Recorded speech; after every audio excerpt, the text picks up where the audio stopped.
The thousand arms of the forest were gray, and its million fingers silver. In a sky of dark green blue like slate, the stars were bleak and brilliant like splintered ice.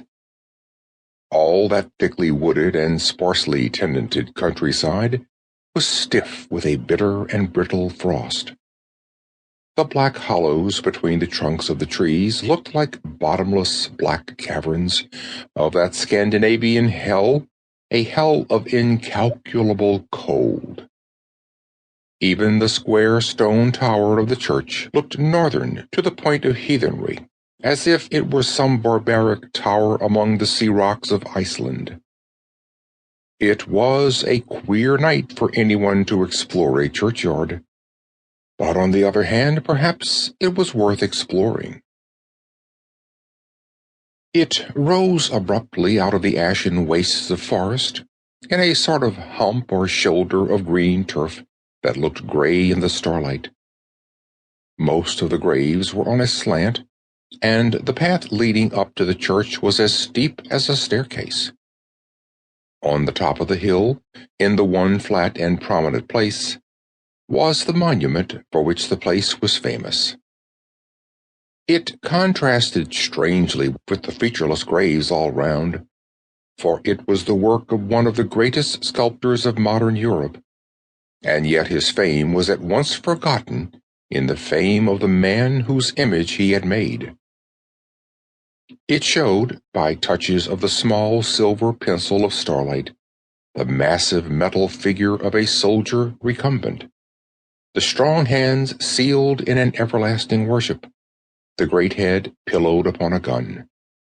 The venerable face was bearded, or rather whiskered, in the old, heavy Colonel Newcomb fashion. The uniform, though suggested with the few strokes of simplicity, was that of modern war. By his right side lay a sword, of which the tip was broken off. On the left lay a Bible.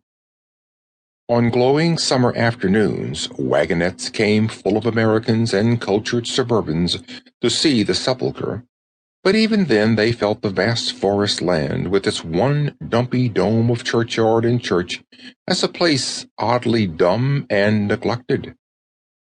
In this freezing darkness of midwinter, one would think he might be left alone with the stars. Nevertheless, in the stillness of those stiff woods, a wooden gate creaked, and two dim figures dressed in black climbed up the little path to the tomb. So faint was that frigid starlight that nothing could have been traced about them except that while they both wore black, one man was enormously big, and the other, perhaps by contrast, almost startlingly small.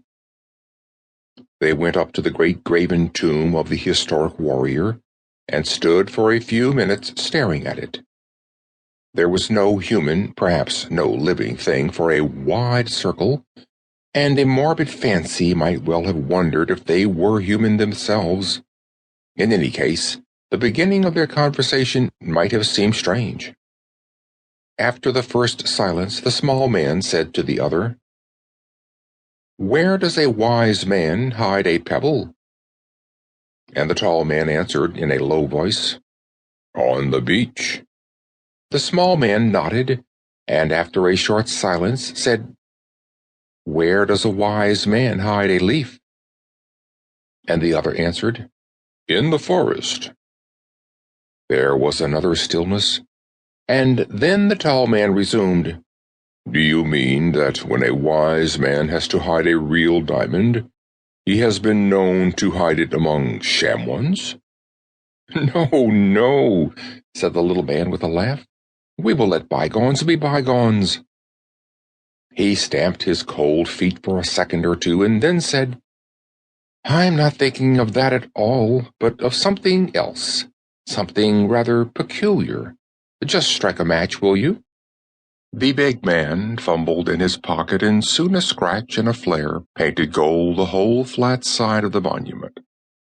On it was cut, in black letters, the well-known words which so many Americans had reverently read.